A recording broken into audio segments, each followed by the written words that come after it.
You are now in the mix with DJ SDot on WHCR Radio. Local radio it's dead. .com. Let me ask you the first question, my dude. What made you decide to get in the hip hop game, brother? What made me get into hip hop? Well, back in the day, I used to write poetry, like when I was real young, and my mom would always listen to music on the radio, not necessarily hip hop, but she would always be listening to like Lauryn Hill, things like that. So one day, I was just listening, and I changed the channel, started listening to some hip hop, and I don't know, I just liked it, and ever since then, I've been doing that. All right. I love the whole culture of it and everything, Yeah, no doubt, man. So it started early for you, you're saying? Yeah, real young. I was probably 8, 9, 10. Started recording when I was like 12. Not serious recording, but like I had a little MP3 player. Me and my neighbor used to like record on it. So we were doing that like when we were 12. Put the music out on MySpace. It wasn't nothing serious, but it was just to get people like popularity, stuff like that.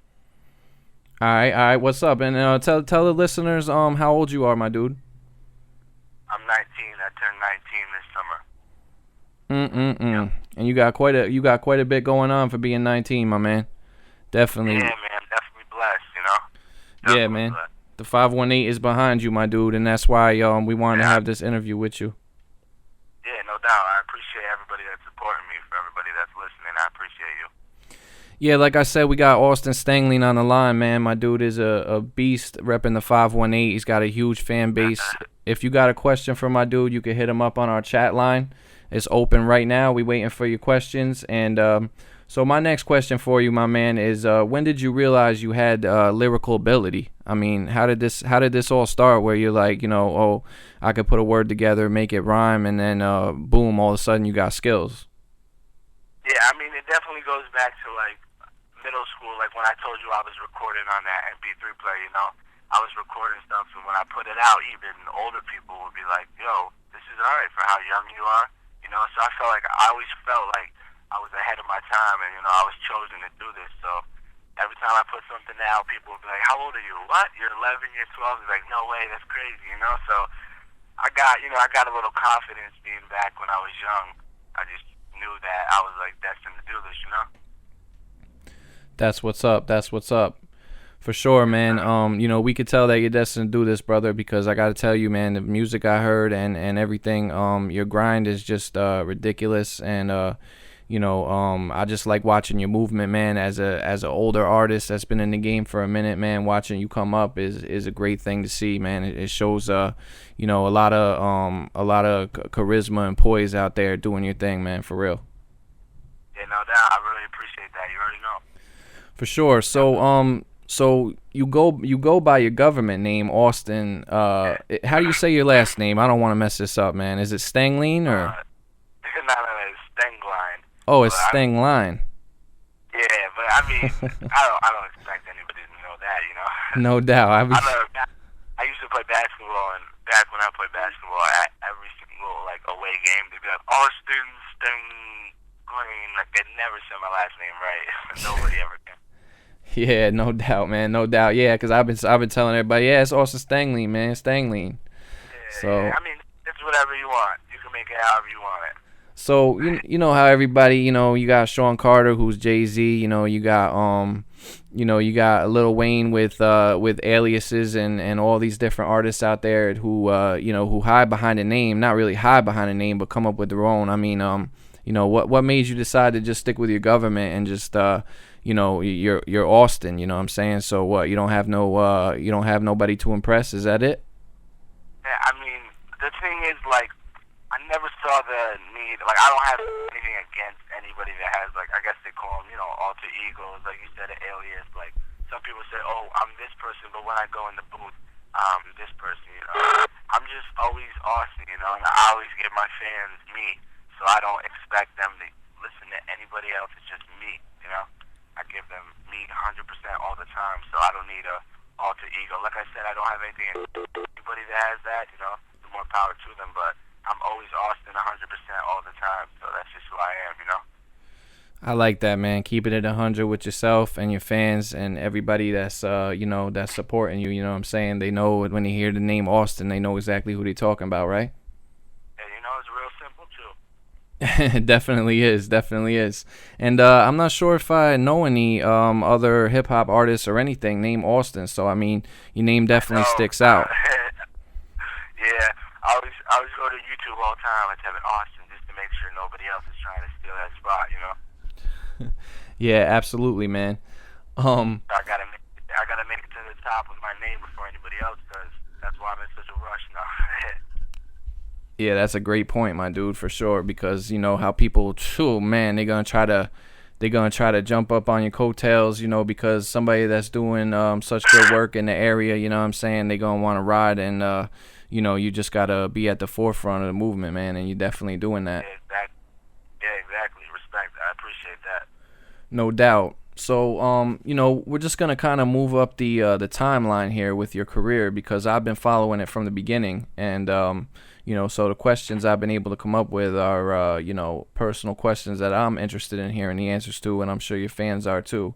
So, I know me and you happened to meet each other the first time at the show where you ended up winning number one. I ended up screwing up my first song that I did in front of Jay Will and all them. I mean, shit happens, but in the end, you took the crown on that one, man, and congratulations, because that was your key to stardom right there. That was your key to the beginning of a great thing for you. So tell me a little bit about that. I mean, that was a huge opportunity. I'm sure we got to perform in front of DJ I-Rock, who I work with now, Jay Will, all the people from the radio, some big judges there. I don't know. I just was about to go on. I just heard about the opportunity through a friend, and I just showed up, and I don't know, just did my thing. Yeah, was that your first show, or was that your first big show, or what was you doing before that? No, my first big show was I did Club Illusions. I opened up for Young Berg, and I've done shows before that, like smaller shows, but that was my first big show, and I did that, and then that was probably like, truthfully, I don't know, I wouldn't call that like a big show, because to me, big shows are like thousands of people, Mm-hmm. But as in like, yeah, that was definitely one of them, But I've been performing for a few years before that. No doubt, but you could say that was one of your that was one of the come up shows that put you at another another level, right? Yeah, definitely. It just gave me a lot of confidence, and confidence is everything. So I won that, and I got hooked up with DJ I-Rock, like I said, and I got a lot of confidence, got some airplay on the radio, and it just took off from there. Beautiful, man. I know you made a song. You made a song with one of YMCMB members, Lil Chucky. It's called Champion, right? Yes, sir. All right. Why don't you tell your fans about that one? So that one happened. I was in the studio with Kings of Culture, who made the beat, and we had this track, and every time the hook came on, we were like impersonating Lil Wayne. I was like, man, I can hear Wayne on this, but instead of getting way over our heads, we hit up the next best thing. We hit up Chucky, we hit up his management, sent them over the track, and they loved it, and they sent it back. They came up here a few months later for the video, and it actually aired on Fox Sports Television in front of 47 million people for a UFC fight. That's what's up, my dude. That's what's up. So you telling me you just sent them the track, and they immediately was loving it, and it just went. It was that smooth for you? Yeah, it was very, very smooth. It was definitely a blessing. We just sent them over, and his management loved it. Sent it back. It's all love. And then you dropped it on YouTube, and what happened after that? I was trying to think if I put the song out before. I think I just put the video out. I didn't really even show anybody the song. That's why I put the video out. And people were like, whoa, I didn't even tell anybody. I remember the day I was doing the video shoot, I put up pictures at the video shoot with Lil Chucky, and people were like, what? What do you mean? I just did it very randomly. Just put it out, and it caught people by surprise, and I think that's what got all the hype around it, because it didn't have any time to die down, It's just, I put it out, and it's boom. And I put out the video, and the hype was still, on top. Yeah, it was sort of like a viral explosion, man. I watched that happen. Well, how many views is that up to now? That's up to, I think, like 50,000. Like, I gotta promote it a little bit more. I've been, like, focusing on my other stuff lately, but that's at 50,000. But, you know, the more popularity I get, the more popularity Chucky gets, definitely gonna be up there soon. Yeah, absolutely, man. I know what it's like. You know, you make a song and you promote it, then you make another one, you promote it, and you got to juggle which one is promote more, right? Yeah, definitely. I gotta get like a huge promotion team working for me. You know. Absolutely. Gotta get that. I know you need that too. Yeah, for sure, man. I got a few on my team that are doing it, but 518 all needs to come together, man, and really get something big going. But there's some things in the works, and but we're focusing on you right now, man. And I'd like to know about the feeling you had when you were able to spit at the Times Union Center in the middle of a boxing ring. I mean, these are shit that I dream about. You feel me? Yeah, I mean, Ray J was there too. Yeah, absolutely. He was in the crowd watching, right? Yeah. Yeah. That was truthfully the first show I never get nervous before shows. Even my first show ever. Even my first big show, like even the Northern Lights show, everything. I never get nervous, But for some reason, I mean, there's 8,000 people there, and it was a sold-out boxing match, So I was right before I was about to go on. I was performing with my boy Label. He's another artist around here. I looked at him and I was like, man, I've never been this nervous before. And then, but we got the mics and we went up there and we just, we killed it. And Ray J came up. We got a picture with him after he was talking to me. He said he really liked how it sounded, and it all turned out to be good in the end. Yeah, you got some more stuff coming up with Ray J or anything, or? Yeah, I mean, we got some stuff in the works, definitely. No doubt. Yeah, man, that must have been really great because, I watched Sienna play there, all kinds of different venues that came there. But, to see a local dude, 518 dude, as young as you, being able to live his dream and get on that stage at Times Union Center, boy, that's crazy. Yeah, I know. For sure. And I respect that. Yeah, no doubt. So, also, man, I got to tell you got like... I don't know, 1 million billion fans, man. I'm trying to figure out where did this fan base of yours come from? I mean, do you like where did they come from? I'm so curious to know. Your fans are very loyal. I see them showing a lot of love and respect to you, and that's what it's about, man. And I just want to know what you had to do, or the moves you had to make to get such a fan base going. Yeah, like what I tell people all the time is like this whole thing.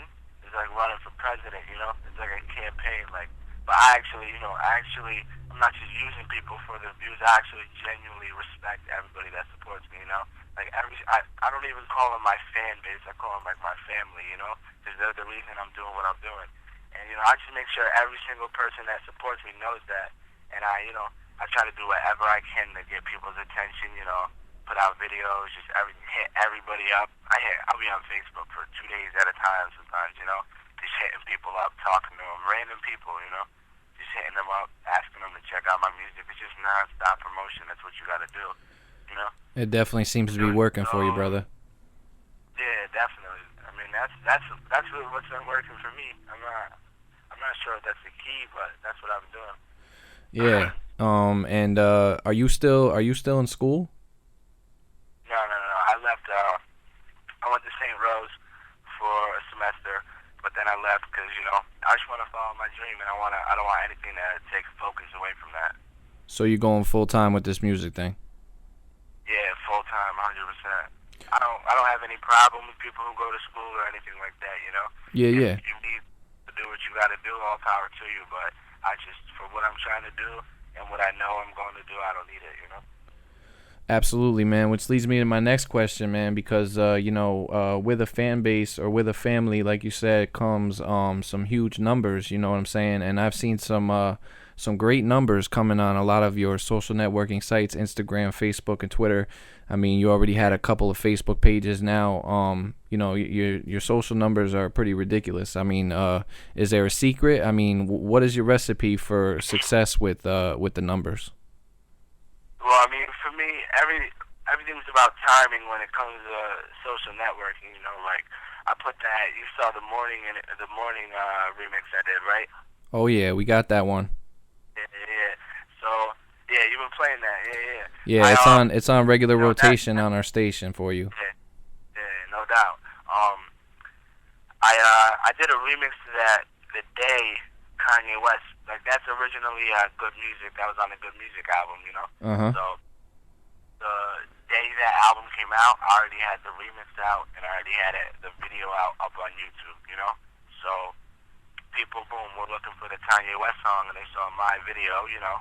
So that got me a couple 100,000 views, and then once they do that, I put the link to my Twitter, everything. So all those people going to my video, you know, a good majority of them are going to click what's in the description link, see my Instagram, Twitter, Facebook. Like just from that video, I got like an extra 8,000 followers on Twitter, 10,000 followers, and then I got like 2,000 Facebook likes. I got a bunch of people on Instagram, you know, like a whole lot of new followers on Instagram.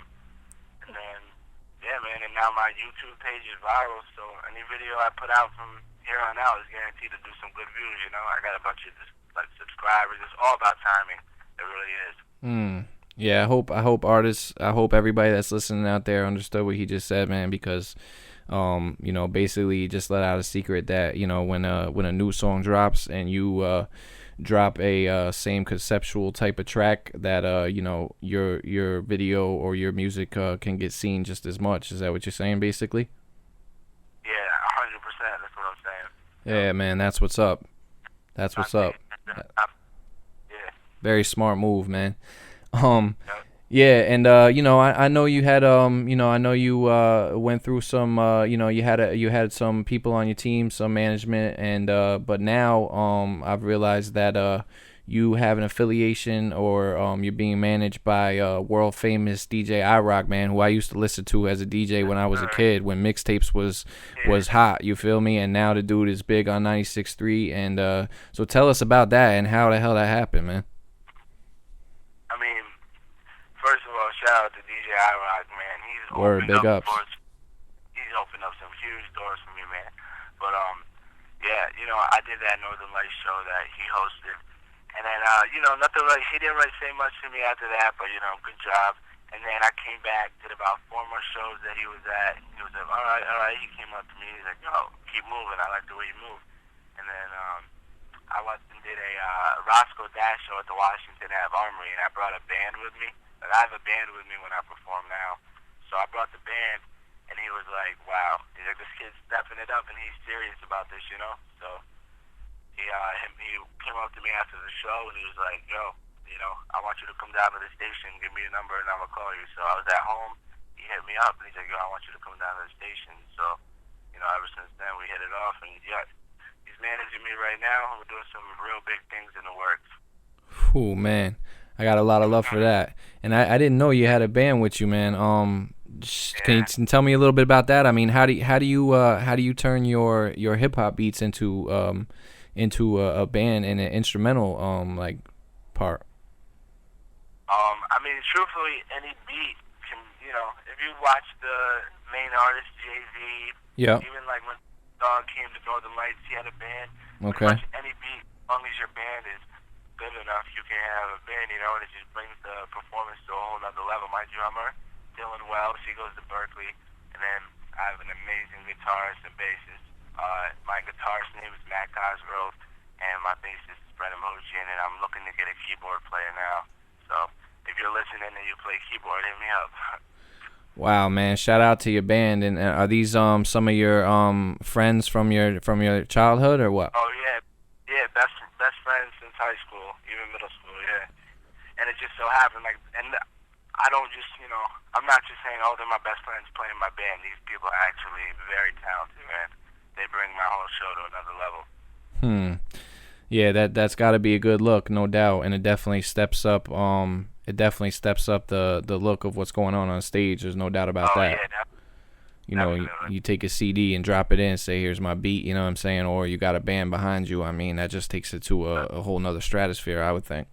Yeah. And like for people listening, I don't know.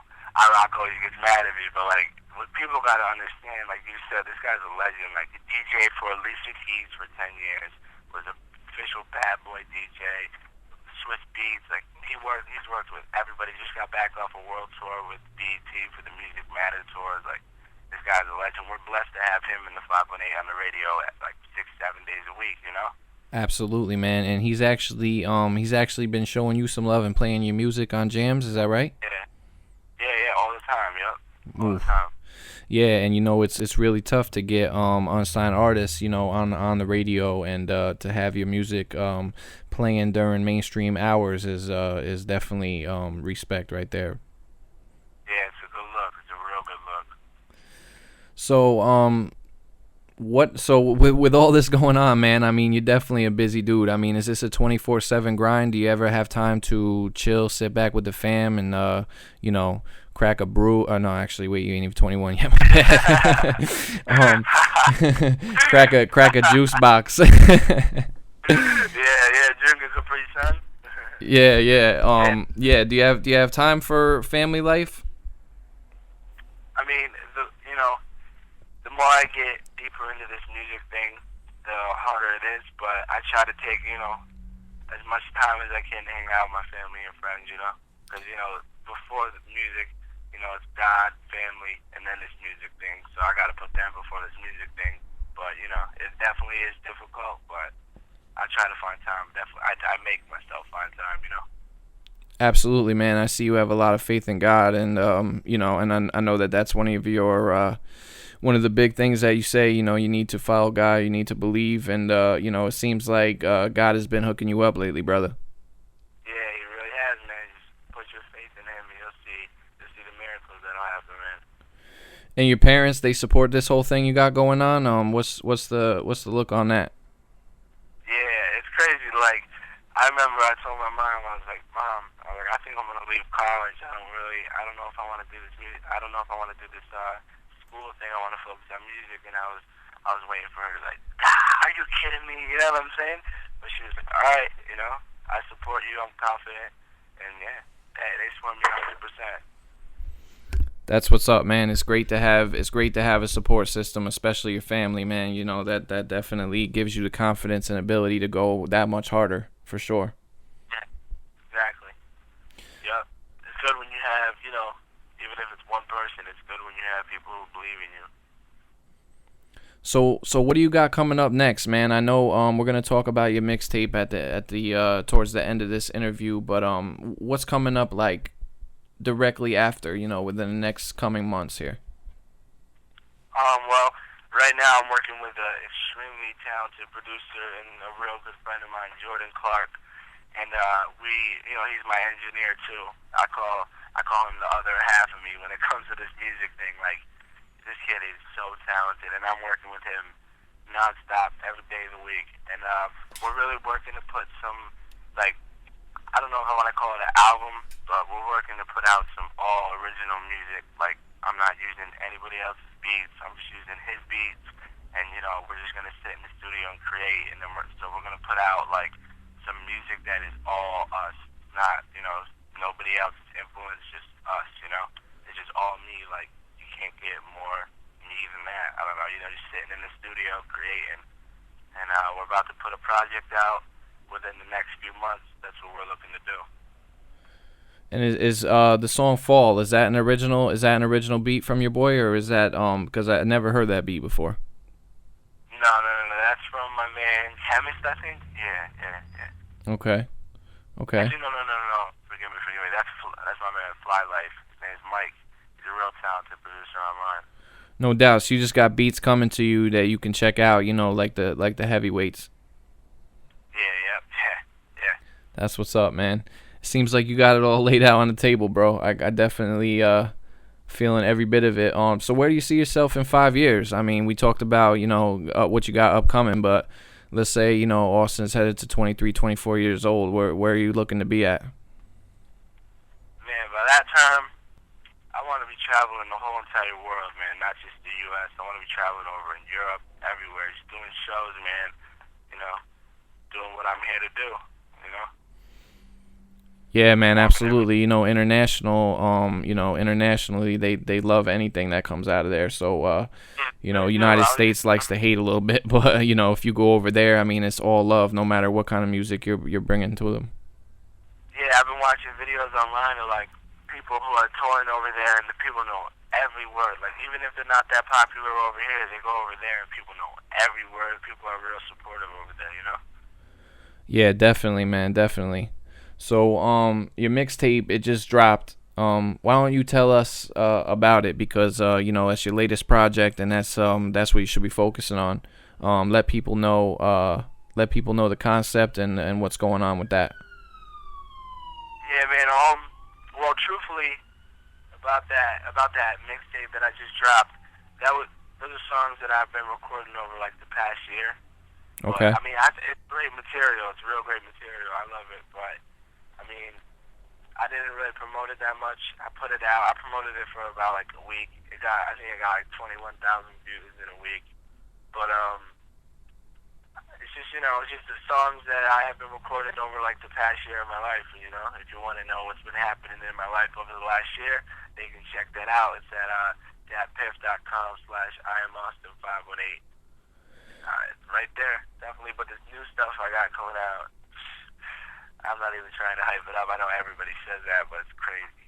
It's real crazy, but... Yeah, you keeping that under wraps right now, right? Yeah, I can't even say anything, but these songs are wild. Wild. Now, are you taking it in a different direction of what we're used to from Austin, or is this, could you give us a little insight, or... Yeah. I mean, it's the same. It's me, just real more mature and more developed, just... I take an extremely long time on every song, Sometimes we might take a week on one song, we might take even longer than that, but I'm just making sure everything is perfect, Polished and ready to go for the industry, huh? Yeah, that's what I'm saying. It's just the more, like I said, more developed, more mature sound, and I know that people are gonna love it. Absolutely. So, I guess fall is like kind of a preview. Yeah, because Fall is Crack. We just debuted that last night on the station. The video is crazy. Definitely loving the vibe and the mansion and all that. Where are you coming up with all of your ideas and concepts for the videos? I've been working with some real talented videographers. Dylan X is the person I work with last, and we kind of just sit there and bounce ideas off of each other. I'm trying to, in the future, I got some real cool videos coming out that I already have done. They're crazy. They're not just normal videos. Like this next video I got coming out it's a narrative video. It's like there's really no performance. It's a whole story, and the song tells a story, and then I act it out. Nice. That sounds great, man. Where can your friends and fans hear you and your other music? I mean, spit out a couple links so people can really find you if they need to. I know they can probably Google your name and you pop right up, you know what I'm saying? Yeah. Well, to be on the lookout for new stuff, I'm going to be using SoundCloud from here on out, soundcloud.com/IamAustin518. And my videos, of course, youtube.com/IamAustin518. And any new stuff I have out, I'm going to tweet at IamAustin518. Everything's at IamAustin518 pretty much. But I do have, if you want to hear my old stuff, like not even old, like, a couple months ago, and then all the way back to like 10th grade, you can go to IamAustin.bandcamp.com. Okay, so you're on Bandcamp as well. Yeah, definitely. So the thing that kills me about Bandcamp is you gotta I didn't know actually SoundCloud too. I didn't know you had to buy more downloads or something so people can download it more. Like I just put that Fall song on SoundCloud last week. You got 19,000 plays on SoundCloud, but I didn't know that I had to buy a premium account, so it maxed out at 100 downloads, so only 100 people could download it out of those 19,000 people that saw it. Yeah, and what happens to the rest of them? I don't know. Download it. No doubt. Well, at least they get to hear it, man, and you know, it's definitely amazing stuff, man. Everything I heard from you is really good, man, and I'm excited to have somebody your caliber coming up. Somebody so young and determined, so much confidence, and making all the right moves. You know, I notice you don't speak about all that rah-rah stuff that most of hip hop is about these days. I appreciate you sticking to who you are as an artist. I always appreciate that. And you know, don't hear too much cursing or nothing like that. And I think that's sticking true to who you are. Is that about right? Yeah, that's I couldn't have said it any better, and I really appreciate that, man. Absolutely, bro. Absolutely. Well, I mean, that's the last of my questions, man. I wanted to play. I guess I'm gonna play The Morning, and I'm gonna play Fall right after we get off the phone. I didn't get any questions from any of your fans, unless there's something wrong with my chat window here. It could be that could be possible. But for all y'all out there, you're listening to Austin Stangline interview on WHCR Radio. And Austin, we had a great time chatting it up with you, man. And if you could, when we get off here, if you dial 518-595-WHCR, call and leave a drop for the station so we can get you in the rotation. When your song plays, we can get that drop for you. All right, no doubt. You said 595 WHCR. Yep, that's it. All right, cool. I'm gonna do that right now. I really appreciate it, man. You know, I respect you. I appreciate the sport since day one, and we definitely got some work together in the future. You know. No doubt, man. I appreciate it, and you know, I know you got one of my hoodies as well from the clothing line. So you definitely you know, you've shown me and my family some love as well. Yes, sir. You already know. Absolutely. So once again, man, we checking in with Austin Stangline, and this is WHCR Radio Interview Saturdays, man. Take care, bro. We appreciate it, man. I appreciate everything. God bless. Have a good day. You too. Good luck with you and your whole future, man, in music, all right? All right, thank you. All right, fam. 1.